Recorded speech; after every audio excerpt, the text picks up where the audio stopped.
Hey guys, welcome back to another video. It's your man Jay, and it's time to review the iPhone 11 Pro. Now, I've been using the iPhones since they officially launched to customers. I believe it was like September something, the 25th, or whenever we were first get our hands on them. And my official daily driver is going to be the 11 Pro, going all the way into whatever the next iPhone is. So, reviewing iPhones, it's not very difficult, and that's not a bad thing. The fact that they are so similar in a lot of ways makes it easy on me for doing a review. And honestly, let me start by saying that if you can't tell in the video at some point or another, let me just say it now. I actually really like this phone. I really enjoy it. If you notice, I'm not using it to do the full review. I decided to not do that because I wanted to, maybe give you guys some B-roll, But the phone itself, before you listen to this review, I like the phone. So let's get into hardware. Now, hardware for me, again, since the iPhones are so similar, it's not much that I need to review on the hardware. But what I can tell you is I love the new colors. I like the new colors. I think the green is the best color of them all. Then the space gray is really sexy. I really thought about getting a space gray. Really did. Had thoughts about it. But the army green, the F8 green, kind of matches one of my cars, and plus I like this green the best. And if I had to rank all the colors available, I would rank it this green, then the space gray, then that purple that I got, and then that teal green, and then like a silver or white. But I really enjoyed the design of the phone because why? It's the same as feel and hand as my iPhone 10. It's got that nice small form factor that I enjoy from a daily driver of a phone. The hardware is nice and hefty. It's got some weight to it. It feels really good.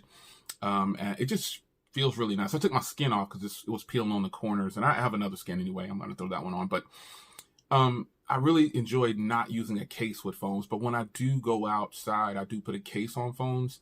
And I do have a tempered glass on here. I have a white stone dome on here. And so with a small iPhone, people often ask, why do you like small iPhones? Why do you like small iPhones? It's a post up on smartphoneconversations.com. That's the plug. So be sure to head over and check that post out. And I'll tell you why. So nice form factor, compact, in my pocket, even with a bulky OtterBox case on it or something like that. It feels good, and I can still manage it with one hand. That's the most important thing. And if you're going to say, well, Jay, you have big Android phones, you're right. Because a lot of the Android phones are bigger and way better displays. So I love a big, beautiful screen. And I don't think Apple's there yet when it comes to having the best looking displays. They're not far off, but I still give that to the Galaxy Note 10 Plus. And all those, pretty much a lot of Android phones have fantastic displays. So, hardware design, they changed the camera module, obviously, but the front of the phone looks exactly the same. It's not a good or a bad thing. But only thing I wish that what Apple would do with their hardware is, we got a fast charger. No, give us some free AirPods. Do something substantial to show customers you really appreciate them in some kind of way, because the premium price tag that these phones cost it's a little out of hand. So hardware, definitely a checkbox for me. There's nothing I could be disappointed with on it. The cutout on the front, that doesn't really bother me, folks. If I could deal with a lot of other phones that Android phones are doing it too, I could deal with this phone. And besides the point, that cutout is actually pretty functional, where it houses the faster facial recognition, and I'll get into that probably later. But hardware and design, I like it. Now, as far as features go, that facial recognition is there. That cutout is on the front there for a reason. And it's for the fast facial recognition. It also houses the camera up front. And we'll talk about cameras in a little bit. But I really enjoy the features that I can get from this phone. One of the main features that I enjoy, not the facial recognition, but it's the recording abilities of these cameras. Those are features. A 4K 60 frames per second video is something I really enjoy doing, and I've been doing a lot of it with this phone and some other Android phones, but this one has the ability to just keep going until my memory runs out, and there's no overheating and there's nothing like that. I really love that feature. I really do. Another feature I like is the stereo speakers on here. That's really, really nice. That's a beautiful feature that they have. The facial recognition, that's cool, but the memojis and all those kind of things, those are fun things that I really enjoy about the iPhone. The software on here with those included features comes with FaceTime and iMessage, and those are two that are wildly popular amongst Apple users. They love those features. You can't get away from it. And it's just something that grows on you, and you start to expect that from every other OEM. And every other OEM has yet to get to that point. The closest I've seen is Google Duo, and it's actually really good. I actually gave Duo a chance, and Duo is good. The problem is a lot of people are not on Duo. So, hey, but iMessenger, FaceTime, the basic features that I really like about this, and that camera feature of recording unlimited like that is just a beautiful thing to me. So speaking of the cameras, then we'll jump over the screen. The cameras have been improved. Obviously, you get a wide angle, a telephoto, and then a standard wide angle. And the standard wide angle is absolutely great. Sometimes I don't even have to switch into the ultra wide. The ultra wide is good and everything. It doesn't have any kind of stabilization, but the other two cameras do. That ultra wide, it doesn't have any kind of stabilization. But at the same time, if you're just going to shoot like that, you really should put it on a tripod anyway. But the quality that you get and the realistic approach to the footage from these cameras is bar none for now, until I can talk about the Pixel 4. These are probably the best color accuracy. But the Pixel 3a and the Pixel 3a XL and the Pixel 3, they are, to me, the king of still photos.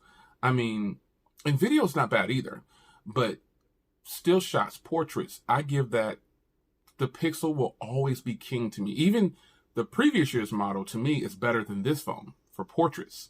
So, and some still shots. But the quality that I get from the iPhone 11 Pro, it's amazing. I can't deny it. I'm not going to front and say, oh, it's just okay. It is good, folks. I've been using this phone to record a lot of videos on the channel, and I'm super impressed. The photo quality is very solid. I mean, it's off the charts. This is a banger right here. They finally did something great to make me really ecstatic about and get flabbergasted on them about the iPhones. The cameras were always great, but now they've taken it to another level, and that's totally not a sales pitch coming from me, because I'm not even an serious Apple phone person from Apple. I like their other products, but the cameras are good, folks. I don't have to ramble on about. I've been using them daily. They're just great cameras, and you're gonna have to try them for yourself. That's all I can tell you, man. Now, the screen on here, while it's not the best screen for sure, a lot of people were caught up on this thing about 1200 nits, 800 nits. I did a comparison next to the Galaxy Note 10 Plus, which I am filming with, by the way. The Galaxy Note has a better display. There's just no other way to say it. I know Apple says 1200 nits, but they don't tell you that that's not something that you can actually achieve by just watching videos and stuff like that. It's not going to happen. The phone will max out, if possible, at 800, but the 1200 nits is going to be on like some HDR content or something like that. It's not going to do it just for regular videos. So while that's not a bad thing, I genuinely like the display on these iPhones, even down to the iPhone 11. I think it's totally doable. I think it's beautiful. The colors are really accurate. It's just beautiful to watch a movie on. And because of those flanking stereo speakers, it sounds even better. So, the display on here is good. It plays good HDR content when possible. And it's a good display. The cutout at the top doesn't bother me. It bothers a whole bunch of people. Oh, I can't wait for them to get rid of that. You're always going to be wanting something more. So I don't look at it like that. I just enjoy what I have at the moment, and I just live for the now when it comes to certain things. And then if it happens later, it happens later. And that's just how I'm going to deal with that. But the screen, I like it. Now, the battery is something that I put out a separate video on the battery because I really didn't expect for this phone to be as good, if not better, than the iPhone 11 when it comes to battery. Apple never talks about their battery numbers. They just tell you what you're going to get for battery. As a general rule of thumb, they just say, oh, you're going to get 4 hours more. I guess that's a good way to try to sell it to customers, because you will be able to see the difference in the battery from the previous year's model. You will be able to see it, folks. No lie. So definitely don't worry about that. You'll be able to see it. This battery right here easily can push up this little phone. This battery, I'm getting easily over 7 hours of screen on time and rolling into, the next day. So they've done their job on battery. I I don't expect anything less now. So going forward, Apple, you got to keep maintaining this great battery. I think when Zach tore open the iPhone 11 Pro Max, he saw it was just all battery, and the motherboard was like super small. So that's innovation in a sense. You know, they're really doing. I got to give some. I never say Apple and innovation in the same sentence when it comes to their phones, but they're starting to get there. I'm going to go ahead and give them some credit. They're starting to get there. I'm not that overly impressed to keep using an iPhone for as a main daily driver, but it'll get the second SIM slot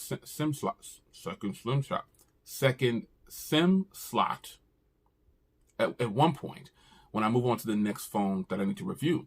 So pricing is something that, you know, I guess if people are still complaining about Apple's pricing, people are getting ready to complain about the Pixel's pricing. People find, and most of the time, I think it's people who don't even buy the stuff. Because eventually, if you're buying this stuff, you know what you're getting into. You know that next year, the iPhone's probably going to look a little different, but you're going to get the same phone pretty much. But in the price, it's probably going to be a little higher or a little less or whatever. We don't know, man. But reality is, pricing is something that as long as we keep buying, we're not in control. The only way for us to truly maximize on pricing is to stop paying these higher inflated prices, and then they'll stop marking them up so high. But until then, companies have you to where, you know, they got some people thinking that $700 is cheap. Apple's notorious for saying this. It's not a budget phone. I even had people in my comments of the video saying, that's Apple's budget phone. It is a budget phone. You're a sucker if you think $700 is a budget phone. Look, this is a budget phone. That's a budget phone. It's silly to hear people talking about price and saying that, just justifying what Apple is saying. You are just truly convinced that everything Apple says, and hey, you like it, I love it. But $700 is not a budget phone. And these phones, like most Android phones, are overpriced.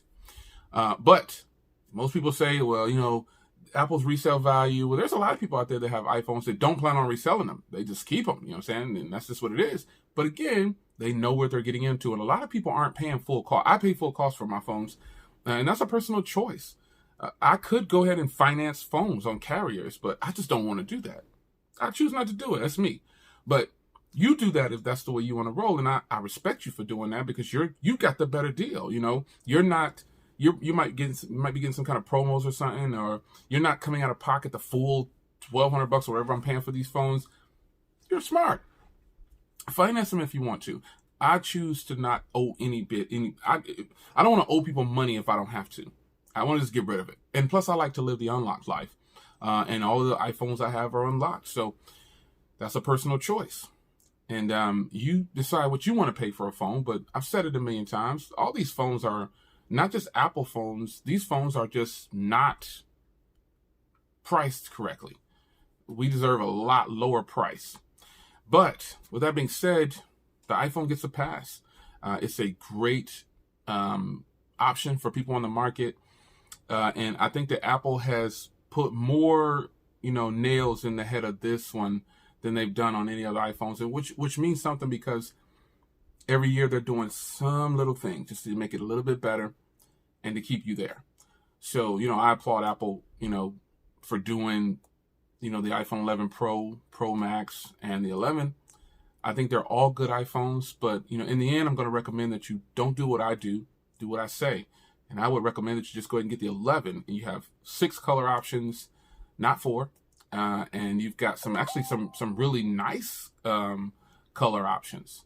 I personally like the purple, then the green, then the white, then the black, then the red, then the yellow. I ranked them for you, for those that might ask. But all in all, the iPhones, they're going to do well. And I hope that if you have one, you're really enjoying it. I'm actually enjoying this. Now, yeah, I'm not getting out of here that easy. So some things that I dislike about this phone is the keyboard. Now, I posted on Twitter, I pretty much like everything about this phone except the keyboards. And somebody said, well, what's wrong with the keyboard? The swiping gesture, the way Apple's doing it, it sucks. Compared to every other Android phone I have, I've been using the swiping gesture for I don't know how many years when texting and emailing. And it sucks on here. For me, it sucks. Some people say, oh, you're wrong. I'm not wrong, man. You wrong for saying I'm wrong about my experience. Understand? My experience with the swiping keyboard, it sucks. It's horrible. They're going to have to come with version 2. This thing will swipe out something and it'll put something completely different than what I put on there. And I tested right next to my Android and it's like, what the heck? The keyboard sucks. So I end up just typing everything out, you know? And it just puts words in there that shouldn't be there. I know I could put Gboard on here, but I like to do a review of a device for what they're saying is great. I want to review it with everything the tools that they're giving me so I can be fair in it. I don't want to tweak it until after I'm done with my review, like 6 months from now, just not really do anything with it. I want to use this as is, and I want to watch them improve on it. And that's just how I think it should be done. I shouldn't have to add Gcam to make a phone better. You know what I'm saying? That type of deal. You know, the keyboard, I think is probably the only thing that I found really sucks about this phone from my experience. But I know that they can improve that with a software update. And speaking of software updates, some people complain about Apple pushing out all these software updates saying it's sloppy, it's a mess. But I see it a little differently. I compare that to my Android experience with software. And the only company that I've seen come close to that is Google. You know, the fact that Apple can go ahead and get these people on it to fix it so fast, why wouldn't you want that? Instead of looking at the negative and everything, there's positive to them fixing these issues, folks. You spent that money to get this expensive phone. Why wouldn't you want them to hurry up and fix things for you? Well, it should have been fixed from the jump. If it's man-made, it's broken already. So take the support that Apple gives you with these quick updates. I've got like 2 or 3 updates on this thing already. So I'll end with that. Apple's support is fantastic. I like it. So the iPhone 11 Pro, it's a go for me. I like it. I would recommend it. But remember, do what I say, not what I do. Now, which iPhone are you going to buy if you don't have an iPhone? Say it, kids. Come on. iPhone 11. It's your man Jay. Hope you guys enjoyed, and I'll see you in the next one. Take care.